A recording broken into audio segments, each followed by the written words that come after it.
In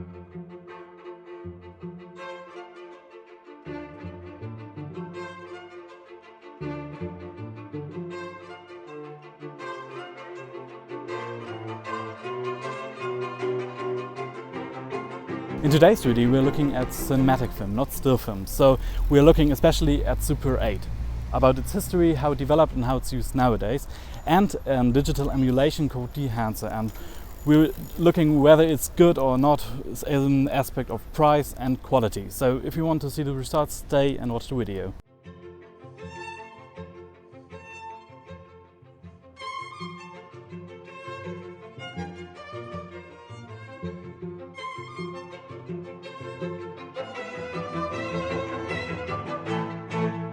So why Super 8 film called Super 8?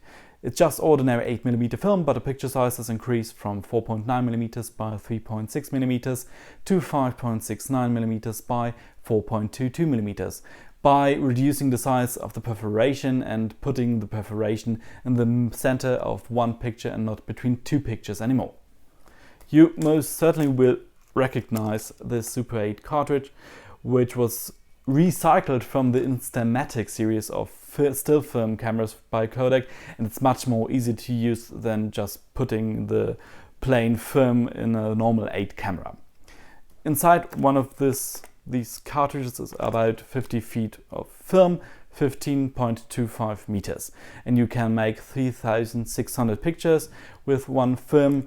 When you shoot with 18 frames per second, you get 3 minutes 40 seconds out of it.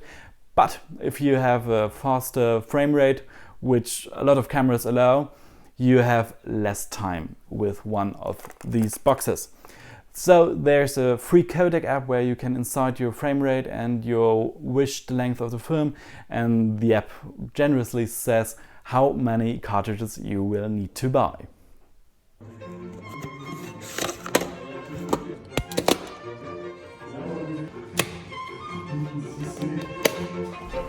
So now you know the basic things about Super 8 film, how it's delivered in cartridges, and you just have to put it in your camera just like this with one silent click, then close the door, and then you can start shooting. Be aware to know the functions of the camera like zoom, etc., and look at the packaging of the film to know whether to use a filter or not, because if you don't be aware of this, you could get wrong colors in the outside or in the inside. So we're ready to go and let's shoot film.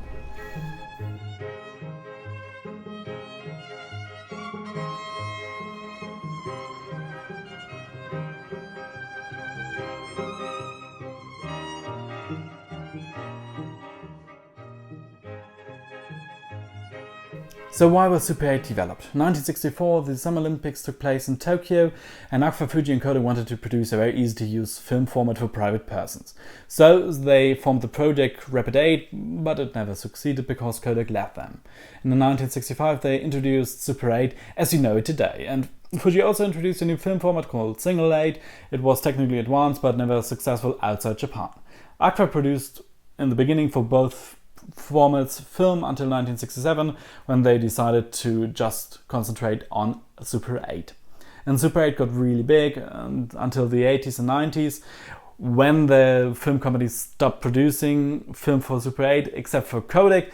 They continued producing Super 8 film and even introduced 2 new Super 8 films in the last years and a new Super 8 camera because Super 8 kind of got big again. So you maybe know the Super 8 movie from Steven Spielberg, or you know music video, in particular hip-hop music videos, or you know skaters who use Super 8, or other hipsters, or you know advertising made by Super 8. So it's still a huge thing, Super 8, and it moved from the consumer area to a professional usage, and is also in our digital world very important.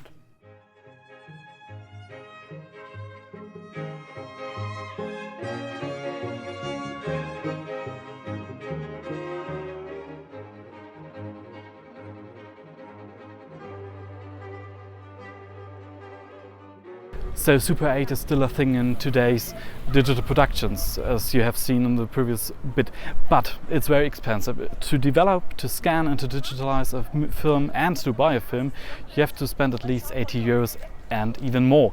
So we are coming to our today's sponsor, Dehancer Video.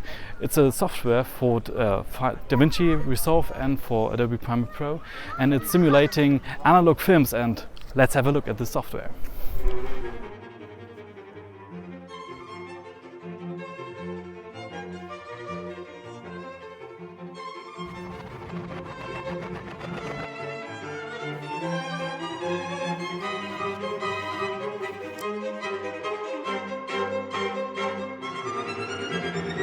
So we're at a desk where the magic's going to happen. I've already opened Davinci Resolve, which is momentarily the only program supported for macOS. On Windows is a beta running for Premiere Pro, and on the website it's stated that Final Cut Pro support is coming soon. I hope really soon, because I'm a Final Cut Pro user.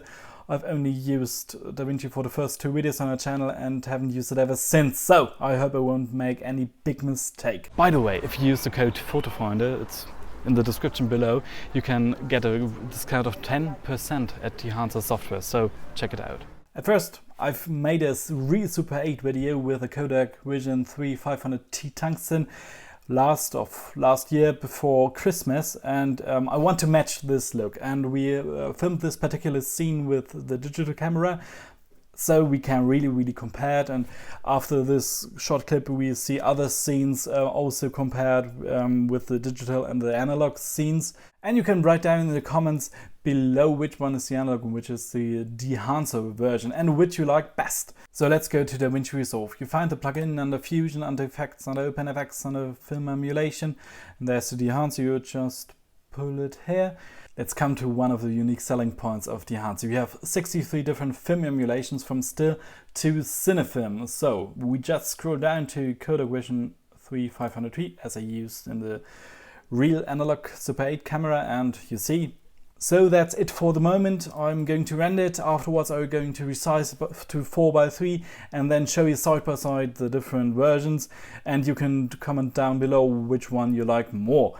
And afterwards you see other scenes we have reshot with the digital camera in comparison to the Super 8, and then you can guess which one is which. So let's see.